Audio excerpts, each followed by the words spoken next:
Welcome to Dead Man Talking. Tonight's show is dedicated to all of the long-haul truckers, the big rig drivers, from myself and Michael, as there was some requests that there be a bit more action to keep them wide awake on their long journeys. And so Michael got straight down to business and knocked this one out in a few days. As ever, please do let us know what you thought down below in the comments box. Please do like and share. It really does help build the channel and our community further. And why not hashtag TeamFEAR and DMT's Cryptid crew. And so, with that aside, let's get into tonight's story, entitled Overnight Express. Let's get straight into that. I drove all night just to be with you, R. Orbison.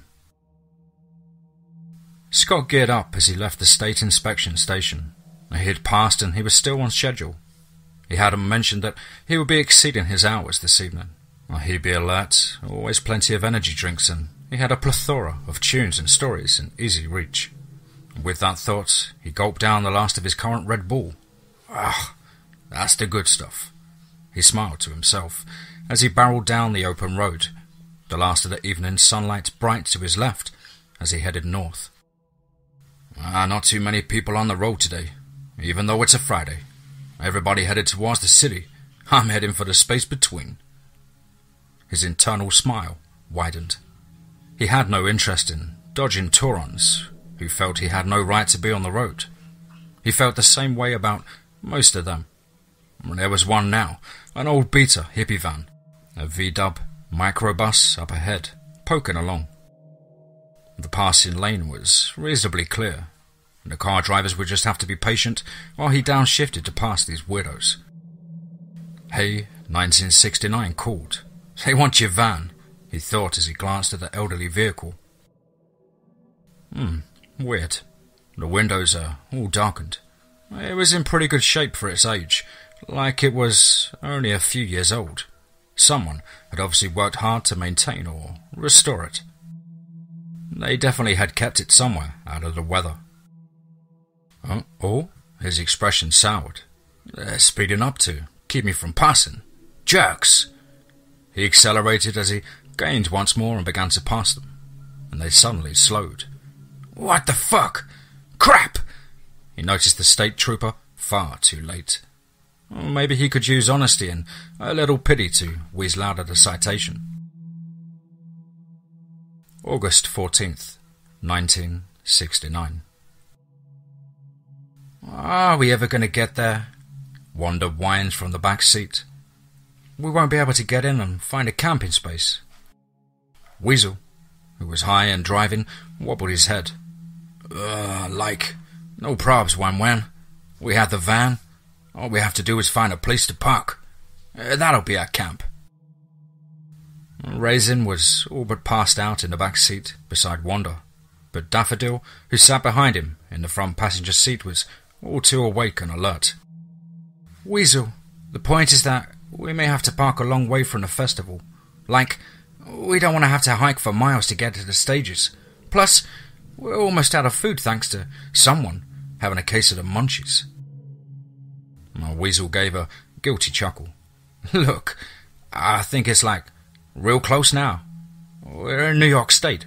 It's already dark and we may miss it. Maybe we should park it until, daylight, man? The argument continued for a while, never heated, just whining from tired young people and the assurances of the very stoned. Eventually, Weasel gave his ultimatum. Look, if anyone else wants to drive, that's fine. But I need some food and some sleep. Real soon or we're all going to crash physically and metaphorically. He sniggered at his own weak humour. Weasel slowed the van and allowed the big truck to pass. He pulled into the next driveway, a small filling station, and watched the big rig pull over onto the shoulder. He glanced at his companions. Daffodil, Raisin, Wanda, Do you think the sun's low enough for a little snack time? I feel like having some pork. What'd you say? Should we go back to this little hidey hole and use the pullover area to play damsel in distress? You up for that, Daffodil? No pride at all. Trucker sucked up like a bitch. Highway patrolman Trujillo thought to himself. He'd never say it aloud since his in-car and body recorders captured audio as well as video. Makes it hard to talk to these a-holes like they deserve, he internally grouched. Time was, they would get an arse chewing for their citation. He didn't really care much. He would scratch out citations for a few more speeders and then grab a bite before the drunks started wobbling their way home. And typical workday. Make a little money for the state, make a few drivers pay a little more in taxes, and get the drivers to be conscientious about public safety. At least they'd be cautious and slow down for a few miles. Somebody had to do it, right? Otherwise people might start thinking they could just speed any time they liked. As he approached the little pullover area he normally used as his hunting stand, he noted an antique-looking van in its space. A woman in a large hat waved him over. It had gotten shady as the sun sank behind the tree line, and the early dusk of the wooded rural highway settled towards full-on night. It was hard to make out details until he drew closer. Skinny and pale, he thought. Modern-day hippie or maybe older. Giant sunglasses, probably an old chick. His mood soured. No tail to chase, and I'll probably have to call for a tow for the POS van. So much for tickets. He stepped out and greeted the woman. Good evening, ma'am. I am. So perfect with your timing, officer. The woman interrupted. I'm afraid I'm having trouble with my old van. I just can't get it going properly. Would you mind taking a look? I'm just helpless with mechanical repairs. Well, ma'am, that's not really what we do. I can get you a tow truck with a mechanic. They can sometimes get you fixed up on the roadside. Oh, thank you. She interrupted once more, her voice sounding a little reedy and dry. Well, there's something that perhaps you might help with. I wanted to ensure that my window tint was legal for this state. Would you take a look? Now that he looked, the tint was black out as with luxury limousines, maybe even darker. He stepped closer to the sliding passenger door. Ma'am, I can tell you, that tint is too dark for any state. It's too dark to be safe, especially after sundown. He attempted to peer inside. Is there someone else with you? Someone inside the van. He whiffed the air and caught the telltale, sickly sweet odour of cannabis smoke. Legal to use, but not while driving, he thought as he reached for the door handle. Do you mind if I take a look? He didn't wait for consent. He never did. Easier to interfere and act before they could think. Dimwit dopeheads.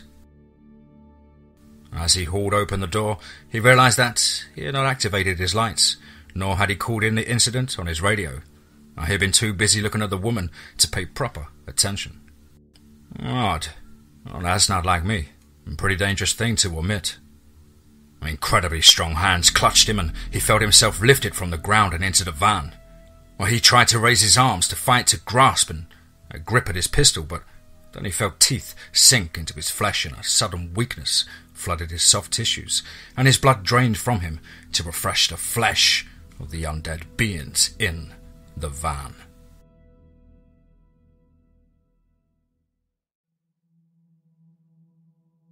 (1969) No worries, man. Weasel attempted to calm his passengers. Nobody will hassle us this close to the boneyard. He waggled his eyes at Daffodil and then at Wanda, who each rolled their eyes in turn. We'll just pull in behind the old church building and out of sight, man. We'll wake up early and get on our way to that farm and rock out at Woodstock. No one was comfortable in the van, except maybe Raisin. He could sleep anywhere, and did so as often as possible. It was hot, even with the windows rolled down and feet hanging from the available windows and sliding door. Yet, with herbal assistance in the form of a mushroom tea and a fatty passed around in a circle, they all managed to fall asleep. At about 3 in the morning, Weasel stepped out to relieve himself. He had polished off Wanda's wine before they decided to crash. He chose to urinate on a fresh-looking grave just inside the fence. "Ah, yeah, man. I'll just like water the flowers, flower child style." It took him a moment to realize that while the grave showed fresh-turned earth, it was clearly not new. There were no new flowers, and the headstone looked old. He bent forward to examine it. A pair of hands seized him by the front of his already grubby t-shirt, and before he could stand or even cry out, teeth sank into his throat. Wanda crept from the back seat and went out to look for Weasel. He was kinder with Daffy, but racing was no use, so maybe she could catch the wheeze out in the dark and have some fun. She looked around in the dim light. Her eyes were adjusted to the dark, but the moon was on the way to settle in, and a silvery grey ambience was all that was left of the light. "Oh, wait. There he is, by that little building. The, mausoleum. Yeah." She crept forward, intending to surprise him. She could make out his silhouette, tall and thin. Then she caught a whiff of him. Not the pleasant odour of hemp that permanently permeated his clothing. This smelled like rotten flesh and fresh blood. The figure whirled round and grasped her by the shoulders. In the moment she had to glimpse the face, she could see that it was definitely not Weasel. She was soon stretched out beside the young man, whose attention she had sought, both of them in a coma-like sleep. The rest of their party was soon placed beside them, each mostly drained of blood and barely breathing. The tall, thin being that had stood at the doorway to the mausoleum looked around at his companions. "We have feasted well tonight. Now we must decide. Do we finish these and dispose of their vehicle, or do we attempt to turn them? We haven't turned anyone in a long time. I don't feel right. That last one with a funny purple mark on his face, there was a strange taint in his blood. Yes, a strange quality in all of them."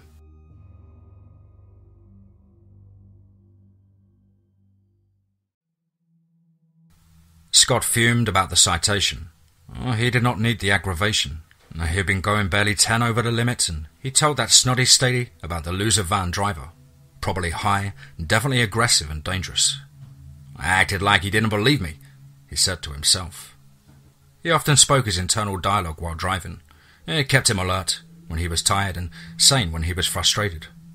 At least I lost the freak show van. His thoughts soon turned neutral.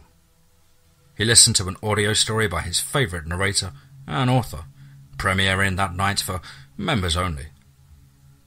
This is going to be good. Dead man talking. Help me forget my troubles. #TeamFEAR. About an hour later, he listened to the rap by the narrator and agreed with his assessment of "wow," stated several times. Night had arrived a while back and the traffic had thinned considerably. This was when it got tough. Not much to do to get the rig down the road, and so he had to seek distractions. He was still pretty wound up about the story he'd heard. It had been about lonely places and dark nights, creepy things out in the dark with a hunger for human flesh. The storyteller was particularly on his game this time. It gave him chills.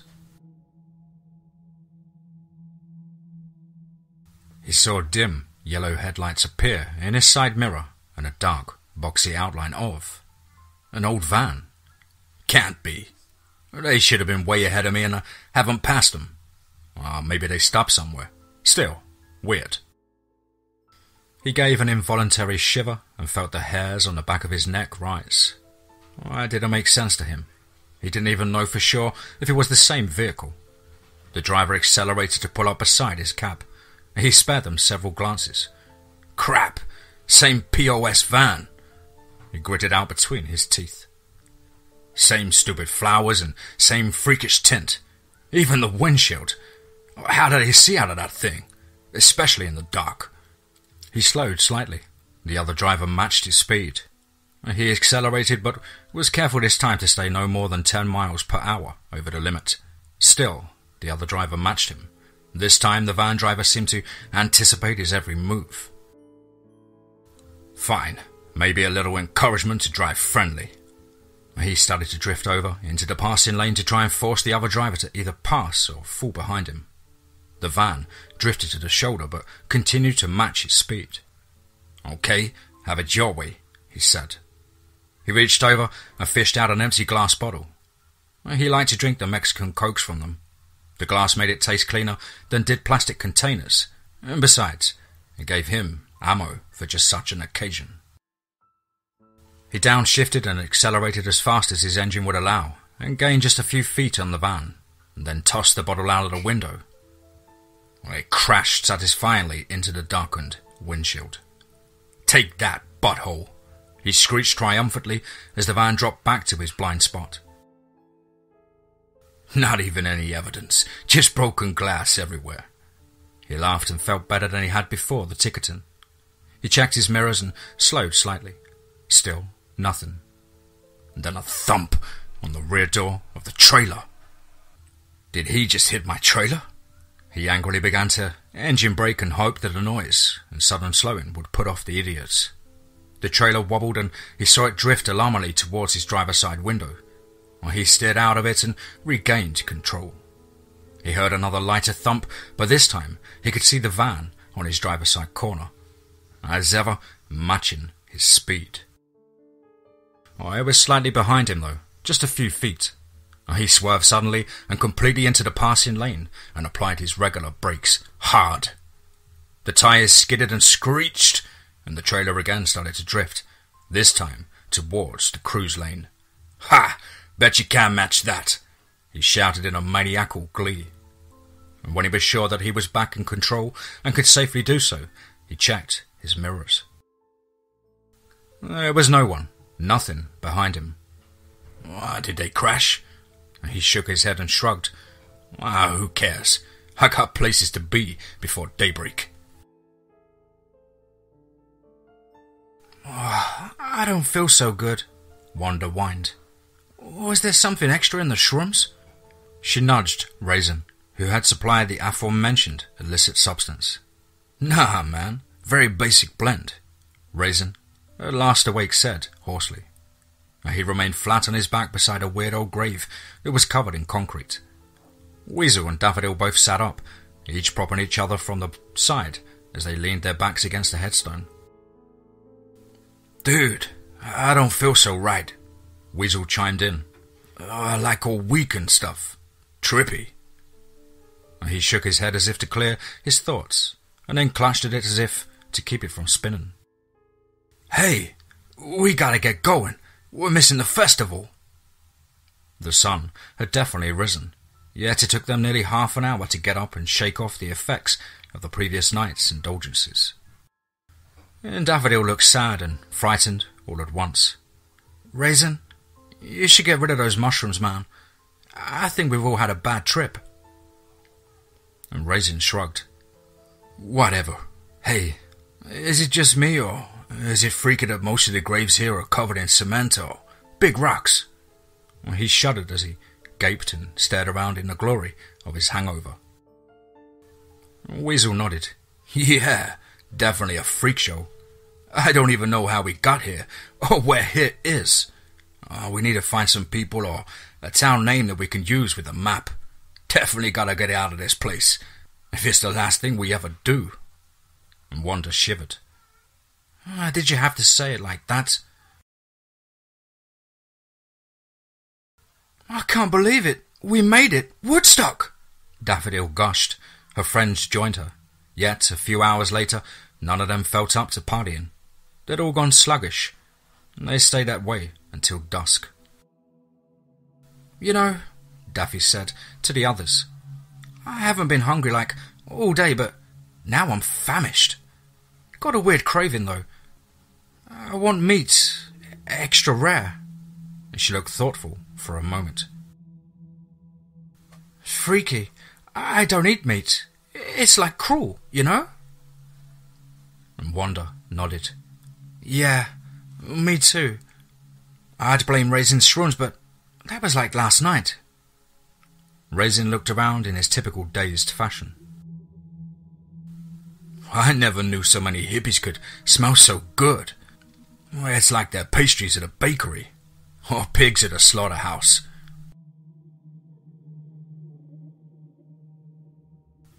Scott smiled thoughtfully as his other favourite storyteller finished a classic horror tale. Madame Raven had a wonderfully engaging voice that fit the mood of the tale. Classics are classic for a reason, he thought in satisfaction. The hills and trees and occasionally open farmlands and pastures blurred by in the bright moonlight to either side.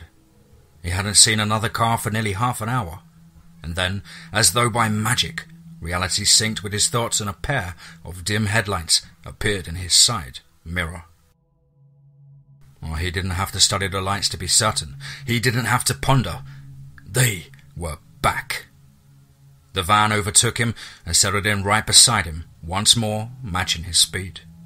This had started to get scary. The guy was a lunatic. He reached into a small compartment and took out his revolver and placed it in his lap. Then mumbled in his best movie tough guy voice, "As with the bull, you're gonna get the horns, Mr. Psycho." As if the others had read his mind, the van accelerated and pulled ahead. "Great, go on, get away from me," he sighed out of relief. Then, as their back bumper cleared his front, the old V-dub swerved in front of him, and he saw the nightmare glow of brake lights so close that he could not make out the individual orbs. He slammed on his brakes and swerved. He felt the trailer lurch and tug. He just knew he was going to jackknife. He pulled on the wheel with all of his might and employed every skill he'd been taught or had learned through experience, and somehow he managed to stay on the road, to straighten, to avoid certain destruction.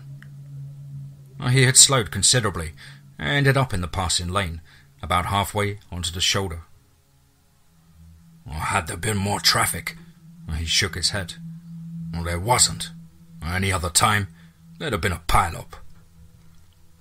He prayed silent gratitude to the divine, but then his mind turned to mortal vehemence. I need to report them, stop that craziness before someone dies. He drove on. There was no sign of the van.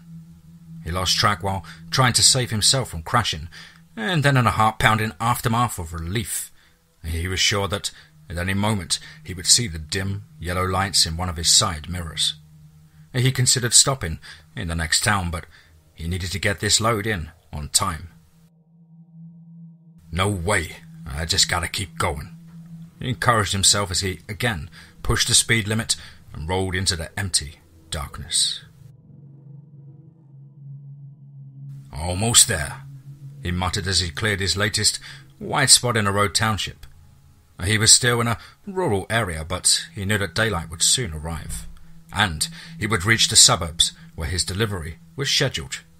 He passed a rest stop. Yeah, don't put those in the boonies where they need 'em. He griped to the early morning dark and the non-existent state officials in his cab. He saw hazard lights flashing up ahead, just off of the highway. He slowed and pulled over to the passing lane to give them some space as he blasted by. Only he did not pass. The vehicle, the van, pulled out onto the highway and quickly matched speed with him. This time, they were on his passenger side, harder to see, but the top of the van was visible from his vantage. No point in looking into those windows. Black as the interior of a tomb, he shuddered. There was a traffic light ahead. The open highway had started to give way to the suburbs at last. Oh no, only when I screw up a little. He saw the light shift to yellow well before he arrived. Naturally! He spat as he tensed and came to a stop. His engine rattled and rumbled and belched filth into the morning air, damp with the dew and now permeated with the stench of burnt diesel fuel. The van had stopped as well. This was it.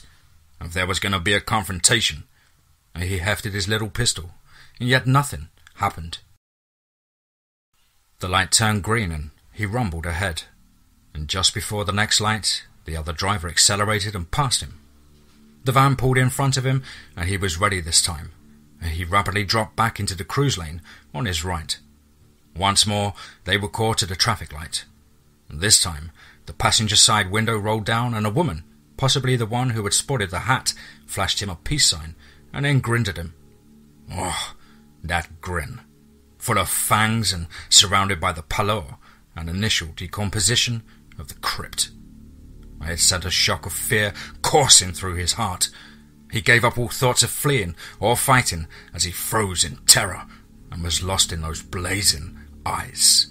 The eyes of a serpent that holds the attention of its prey before it strikes with deadly venom.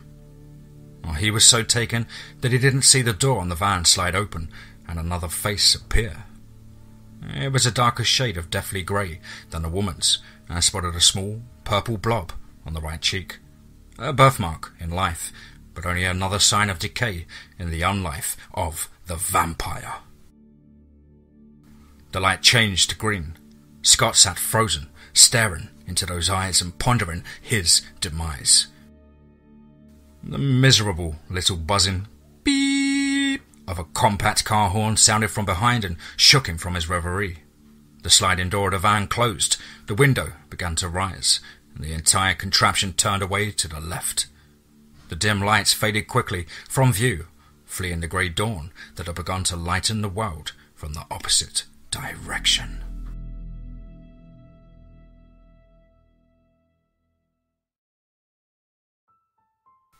"Stadi's waiting to see you," the gate guard at his destination warned. "I didn't say why." Scott nodded and thanked the older woman in a golf shirt and ball cap. He had no idea why the State Highway Patrol would be there waiting for him. Well, maybe someone had reported the crazy van people. "Wonder why I forgot to do that. Well, that's normally the first thing I'd do." He pondered his lapetzes as he crept into the lot and backed to the appropriate dock. "Sir," one of the very serious officers said to him, "please step out the cab and keep your hands visible." Well, Scott of course complied. These guys had their hands on their pistols. The fact that there were two surprised him. They normally work solo. The lead one spoke again. "Sir, did the inspectors place a band on your trailer door after they checked your load?" Yes, sir. Still sealed," Scott confirmed. "Can you tell me what this is about?" "Sir, what can you tell me about the traffic stop just after your inspection?" Well, I got a ticket. I put the printout on my clipboard. I can get it if you like." Scott turned slightly towards the cab of his truck. "Don't move," the other officer stated firmly. Scott had noted that he looked particularly unhappy. "Probably on overtime. I'm pretty tired myself," he thought. "Kinda young, maybe a nervous rookie." A third state police vehicle arrived, and the driver and a man who was clearly the supervisor exited and approached them. "Regular pig party." Scott had to suppress the nervous laugh. Something was going on. Likely, they suspected he was transporting something illegal. "No way, jerks. It's clean, but hey, take your time. I'm a lawsuit waiting to be filled." One of the officers took him over near where their cars were parked, but in view of what the other officers did. They checked around and took some photos of the back end of the trailer. "Hey, officer, there may be a little damage on the back end. Or there was this aggressive driver in one of those old hippie vans." Scott told him the story. He listened and asked a few questions, principally why Scott hadn't reported the incident. I don't know. I normally would. It's in our rules. This is going to sound crazy, but I felt like my mind was fuzzy. I don't know." He finished lamely. The highway officer nodded.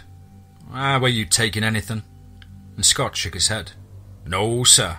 I drank a bunch of energy drinks and, well, I was a little over on the straight hours driven." At about that time, the supervisor and his driver approached. "Mr. Wilson, we are placing you under arrest." Scott looked at the man, stunned and gaped. What? His inquiry turned into a squawk as the first two officers with whom he had spoken gripped his arms and placed him in handcuffs. The supervisor looked at him with disgust. Capital murder of a peace officer. The body of the highway patrol officer who cited you was in the trailer. The seal from the inspection station was broken. Before you say anything, we have to cover your rights. Scott Wilson looked around in shock as the state police car left the lot. He gaped and stared bug-eyed in confusion and fear. The handcuffs chafed, and of course, as soon as they were double-locked, he had to pee. "Twilight Zone," he muttered to himself. As the supervisor watched him go, a van arrived, a crime scene processing crew. An hour later, the head of the crew spoke with Captain Biles and Colonel Walters. "Weird. Almost no blood in the body. Looks like bites in 4 different places, all over major arteries, like lamprey bites. This guy Wilson is a freak of nature. Definitely murdered elsewhere and then placed in the trailer. He must have a mental issue, surely. He would know that the dock crew would see the body. It was just tossed onto the cargo like a sack. I guess he was going to have them break the inspection seal." And Captain Biles was the last to leave the cold storage facility where Officer Trujillo's remains awaited an autopsy. Trujillo was one of his, long-time officer. He took a last look and then moved back to lock the doors and leave for the evening. As he reached the doorway, he heard a voice, hoarse and dry, but he recognized it as Officer Trujillo's. "Hey, Captain, sir, I feel awful and I'm famished." Biles quickly turned and faced the man on the table, who now sat up, dead flesh sagging and eyes blazing. The man shrugged and said, "I smell really fresh pork. Smells great."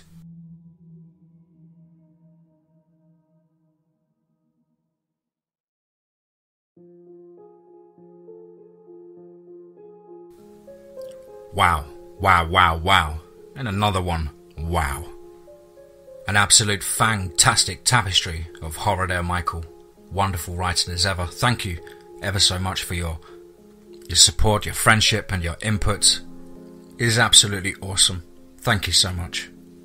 Guys and girls, as ever, please do let us know what you thought down below in the comments box. Please do like and share.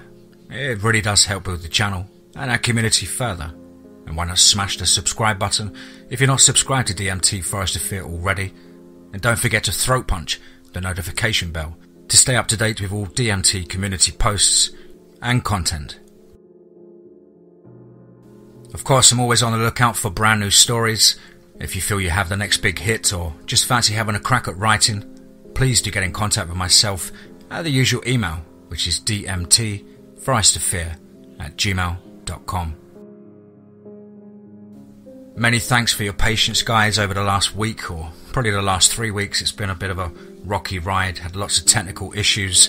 I'm trying to work through the technical issues at the moment. Looks like I need a brand new laptop again. But this is how it goes, how the cookie crumbles, I guess. Of course, I hope you're all doing well and happy, friends and family alike, and trying to keep fit and focused as possible during these hard times.